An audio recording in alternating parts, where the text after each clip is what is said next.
This is the Wheeler & Wilson half-case low-bed sewing machine from 1862 to 1872. And I wanted to show you something when removing the work from the cloth plate. This machine makes two trips around, two loops, to make one complete stitch. And sometimes when you start to remove your work from the machine, you are in between the first loop and the second loop, and you don't have a complete stitch as you start to remove it. And when that happens, you will see your working upper thread, your working bobbin thread over on the far right there, and in the middle of those two will be two threads that are your upper thread. Now in this case I'm using like a pinky mauve color upper thread and a white bobbin thread. And these two strands are actually the second loop in the second half of a stitch.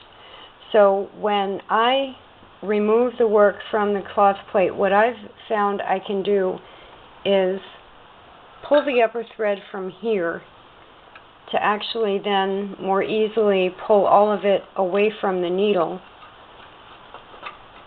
And when I meet resistance, it's from those two center threads that are really the second half of the stitch.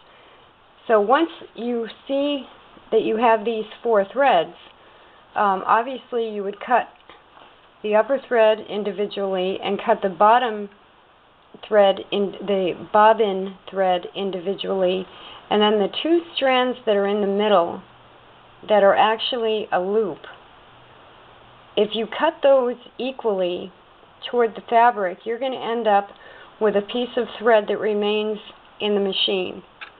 Let me put the camera down for a moment and, well, maybe I can do it like this. I don't want it to be blurry.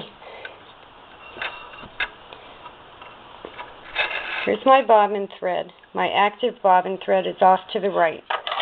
So I'm now going to cut that. And that is no longer holding anything to the machine. Now I'm going to cut the active upper thread, and that is no longer holding anything to the machine. And what I'm left with are two threads that are the upper thread, and they are the second half of the stitch. Now instead of just cutting the two of them straight across, I'm going to cut just one of them, because they're actually two ends of a loop.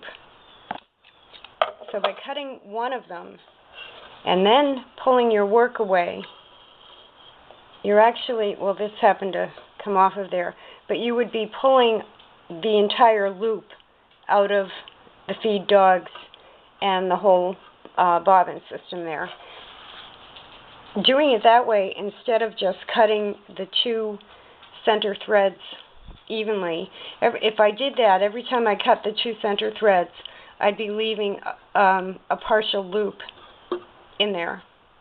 So it's just easier to cut the one thread, pull everything away, instead of having to go back and fish around for the second half of the stitch.